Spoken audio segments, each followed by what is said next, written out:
Exodus chapter 4, verses 1 through 5. Then Moses said, "What if your people, the Israelites, they will not believe me or listen to what I say? For they may say, 'The Lord has not appeared to you.'" The Lord said to Moses, "What is that in your hand?" And he said, "A staff." Then God said, "Throw it on the ground." So Moses threw it on the ground, and it became a serpent, and Moses fled from it. But the Lord said to Moses, "Stretch out your hand and grasp it by its tail." So he stretched out his hand and caught it, and it became a staff in his hand, that they may believe that the Lord, the God of their fathers, the God of Abraham, the God of Isaac, and the God of Jacob, has appeared to you. Amen. Amen. Like I said, Exodus it's epic. Most of us, we will read the book of Exodus like we read the Iliad or the Odyssey, okay? Or maybe modern day, what do you call those, graphic novels? That's what my son and daughter are into, My daughter are into graphic novels. She reads, I wanted to give her an alternative to some of the kind of bad graphic novels out there, so I gave her a Power Bible because it's a graphic novel, teaching about the Bible, But she loves it, by the way. But Exodus, it's epic because there's just so much going on. And as people who are kind of familiar with what happened, because we watched too many movies, Charlton Heston and 10 Commandments, and there's so many renditions of the Israelites, powerfully being delivered from the grips of the oppressive and immoral and evil Egyptians, the Prince of Egypt. We've seen so many renditions of these movies. But the thing is, there is such a need for us to get back into scriptures, okay? Don't let these movies and these, dictate what truly we need to hear from the Word of God. We need to go back to scriptures. And one of the details that we tend to overlook is what actually happens to Moses when he first comes before God with this very, very weary heart and kind of, this attitude of, God, I'm not worthy. I'm not eloquent. God, who am I that I should go before Egypt? Who am I? I am unworthy. I am unqualified. I am weak. I'm a nobody. Look at me. I'm 80 years old. Why didn't you call someone younger? I'm 80 years old. I'm at the end of my life. Call someone younger.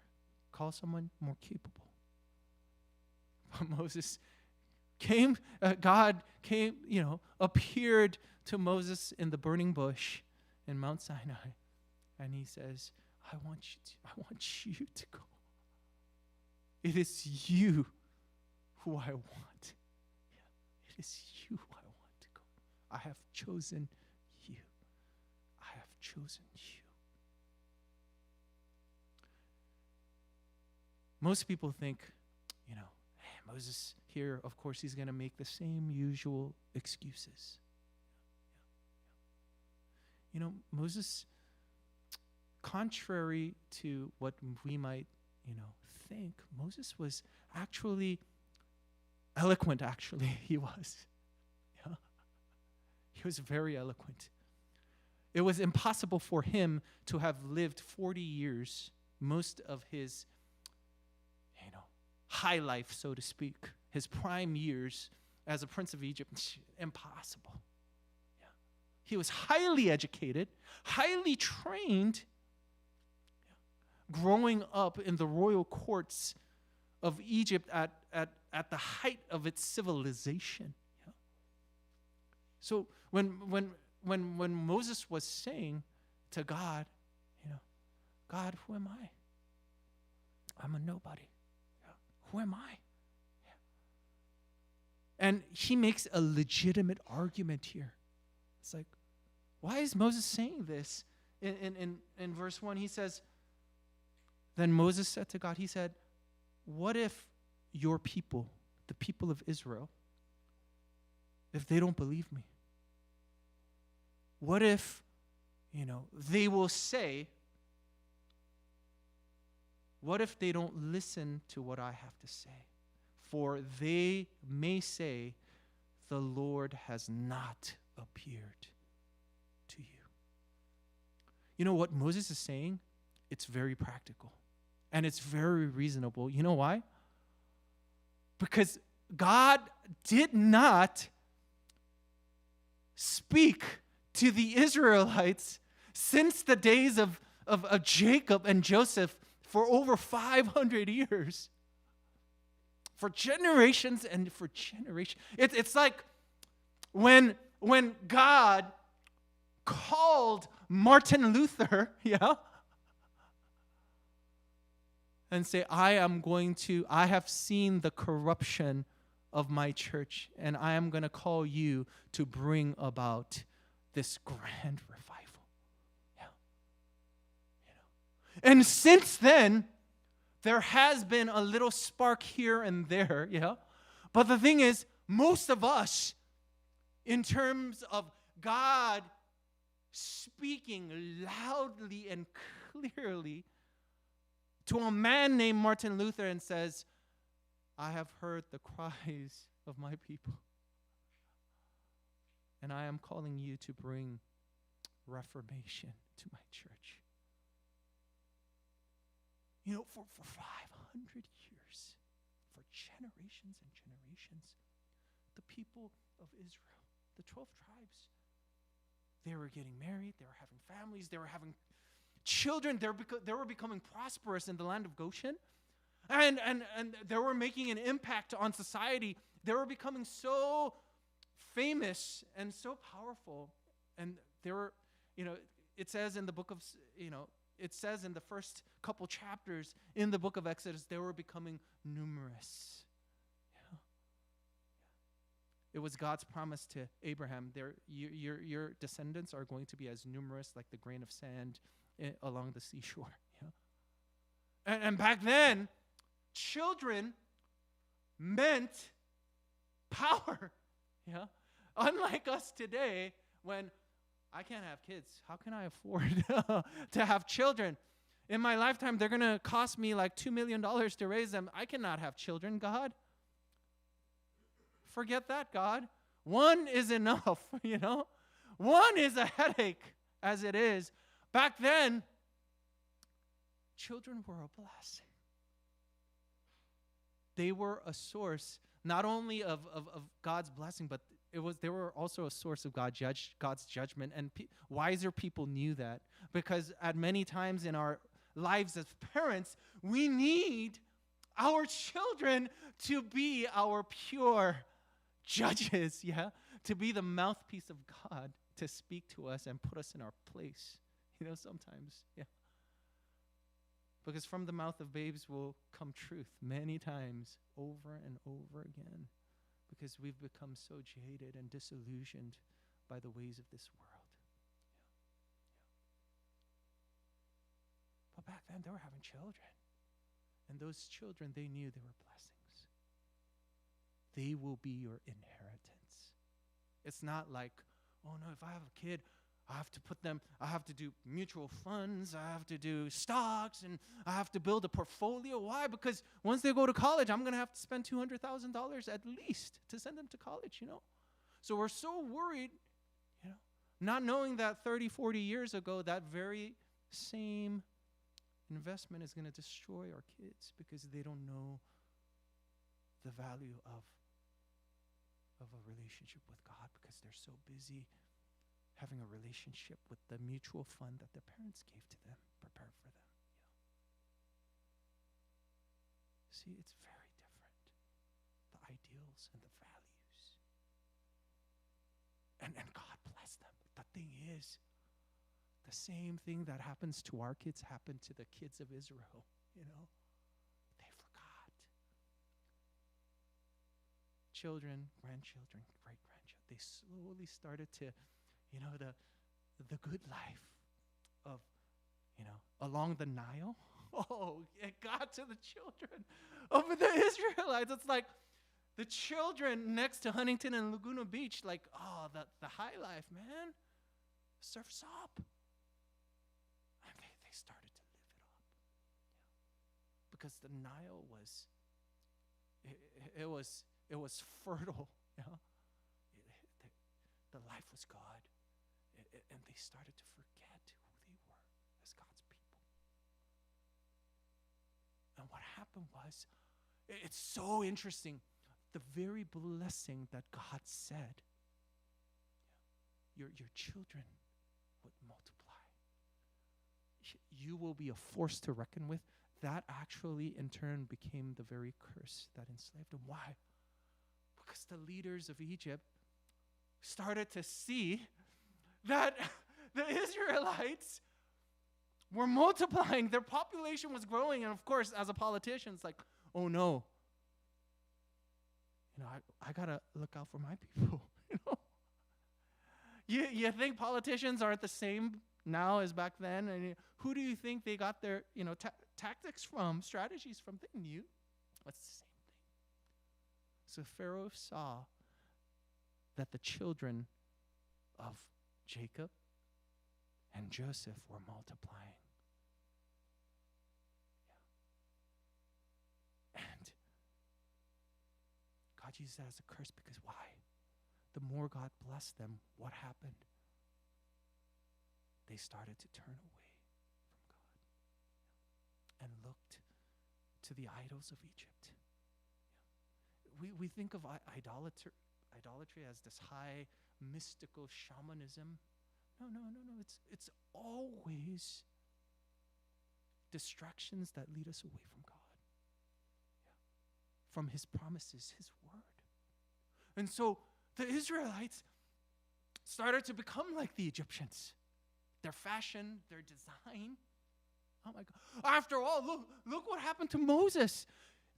We think that the Egyptians didn't know about Moses. They knew about Moses. Oh my goodness, for sure they knew about Moses. Yeah. As if it was a huge secret. No, it wasn't a secret. They knew about him.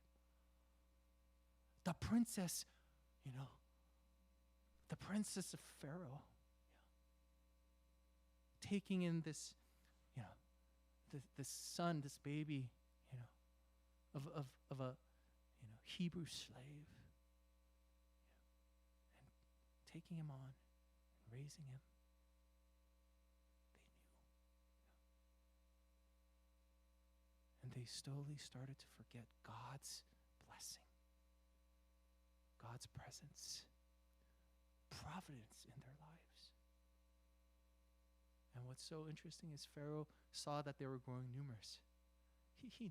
It's like, hey, what is this deity, this God that, you know, that our gods are against? You know, who is this God?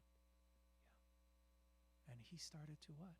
Slowly and but surely transition, you know, and change his government, and started to enslave the very people he knew were going to be a very, very real threat to his kingdom. Yeah. And so, generations and generations lived as slaves. Yeah. And only as they felt the whips of their taskmasters did they start to cry out to God, oh my goodness. Yeah. Aren't we all the same? The whip of God's discipline, the whip of God's judgment upon our backs. It's not going to appear physically, but it's for sure going to appear relationally, isn't it? Oh, man. That whip sometimes hurts more. Yeah. And then we cry out to God, God, what did I do? What have I done? deserve this. I thought I was your child. I thought I was a part of this grand church, your people. What did I do? And so Moses goes before God. He knew the history. He knew what was going on. Yeah. And he says, God, they're not going to listen to me. You know, they're pretty much going to assume the same thing that they have assumed for centuries. They're going to say, God did not appear to you. He hasn't appeared to us. He hasn't heard our cries for generations. What makes you think that God is talking to you? You're a traitor. You're a fugitive. You lived in the courts of Egypt while we were the ones who were laying the bricks for the very bricks that you're going to step on as you eat in the courts of Egypt of Pharaoh. Who do you think you are that you're going to lead us? You treacherous man. So Moses had a very, very legitimate reason. They're going to want to mob me and kill me. And that's what they did, actually. Yeah. They're going to kill me. Who do you think I am, God? It was very legitimate. Like, I'm going to say, I met God in a bush with flames on it, and it's never going to really, there's no embers coming out. It's not going to burn up. Like, these people are going to think that I'm crazy. They're not going to listen to me, God. Who do you think? Who am I, God, to go before millions of people and tell them that you have chosen me to set them free? No way, God. No way. You know, God understood Moses. He understood him. And what's so interesting, and he says, look at what is in your hands. Oh, wow. That's amazing. Because who was Moses for another 40 years after he ran away because he killed one of the Egyptian taskmasters, and he was running away for his life, and he barely survived the desert? Of course, God, protected him, and was with him. Meeting Zipporah in one of the wells of Midian, and we know that story. And the thing is, he was a shepherd for 40 years, so of course he's going to have not a scepter of Egypt, the mark of royalty and power and authority. He would have a shepherd's stick.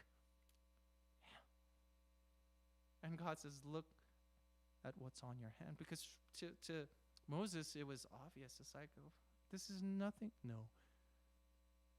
That was what he had. That was the only thing he had.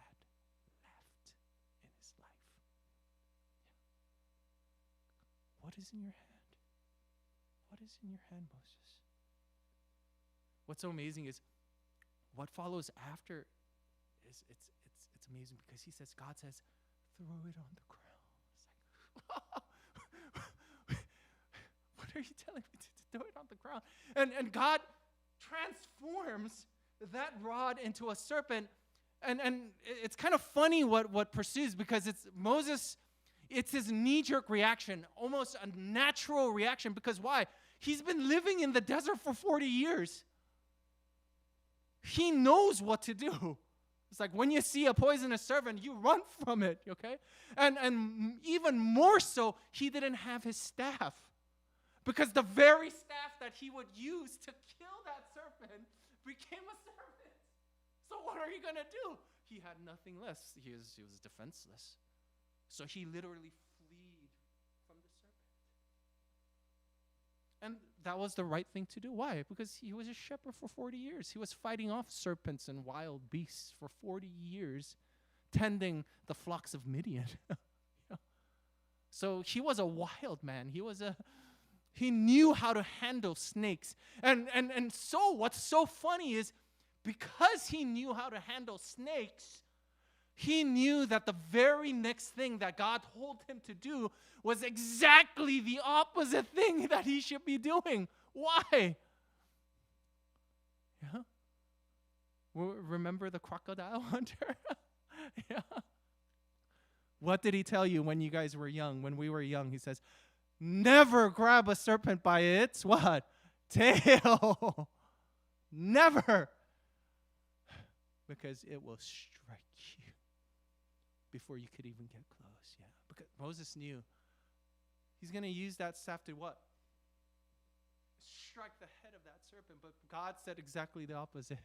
God said, grab the tail. I'm like, God, what are you doing? Moses is like, what are you thinking, God?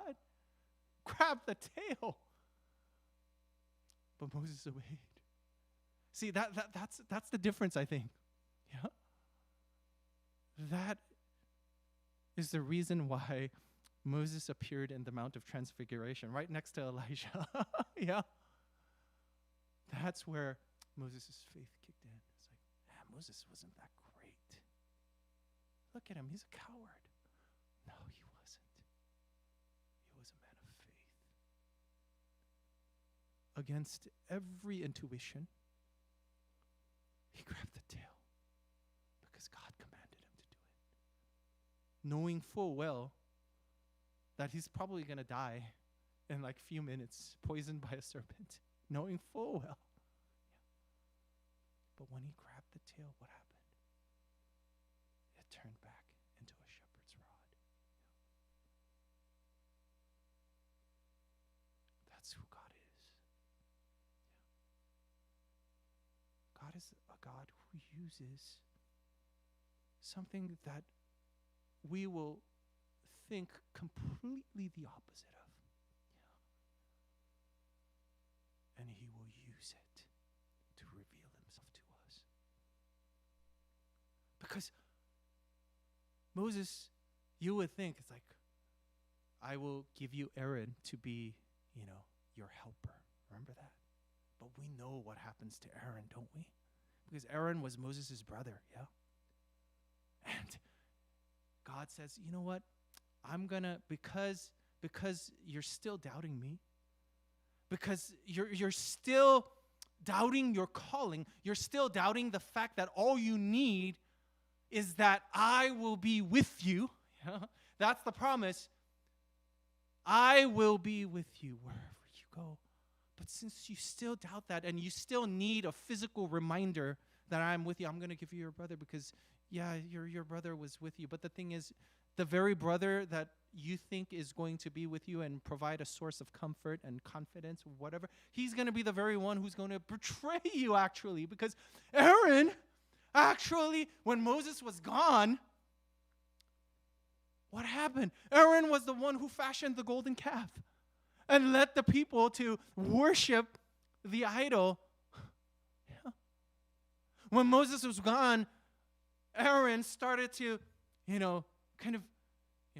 scheme with the other elders of some of the tribes to what?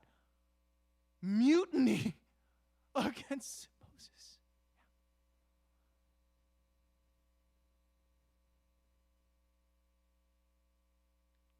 All you need is the rod that I've placed in your hands. Everything you need, I have given you. That is who God is. Because we know that it was the rod of the divine. Yeah. Rod of the most holy. When he raised it, that was when the Red Sea was what?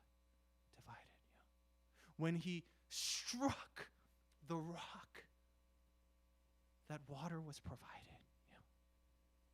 When he lifted his arms with the rod of God, what happened? The Israelites won against the Canaanites. Look at your hands. What is in your hands? That's exactly God's message to us. I think all of us, we have very legitimate insecurities. It is true. Man, We do. Every time I look at the mirror, every time I look in the past, every time we look at all the times we hurt our families, our relatives, our people that we promised that we will never betray. But we're reminded of how fickle we are and how sinful we are. Yeah. Moses wasn't very different. Yeah. And God says, look at what is in your hands. I will go with you. And whatever is in your hands, you don't have to look to these other worldly assets and symbols of what this culture would consider to be, power and skills. Oh, I have an arsenal of skills and my education and all these things.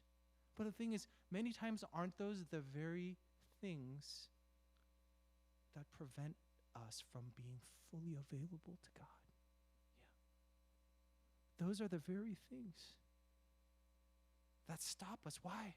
Because with those things, we have every other things that the world say. With those things, you got to get this.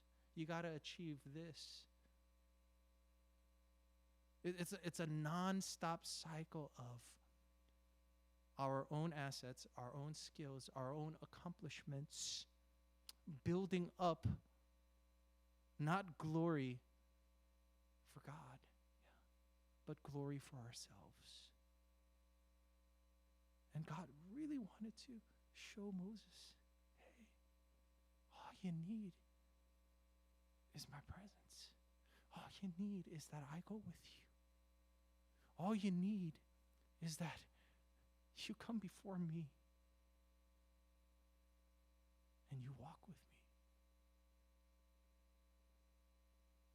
And God said, hey, I am with you. I will go with you. You will be my mouthpiece. You will do great things not because you're so eloquent,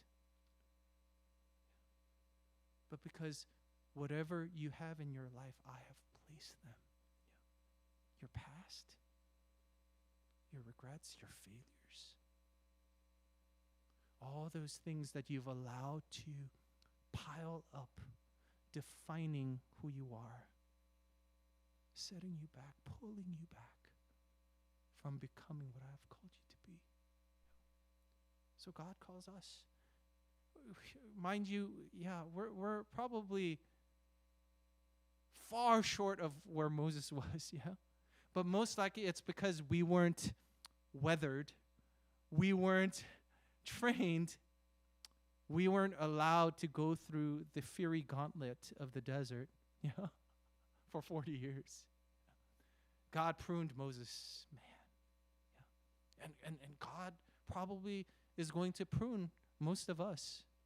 I don't know for how long, but he will. Yeah. Because he doesn't want us to live a life of insignificance. Yeah. He wants us to live a life that has eternal significance. Because he already paid the price. He already gave everything.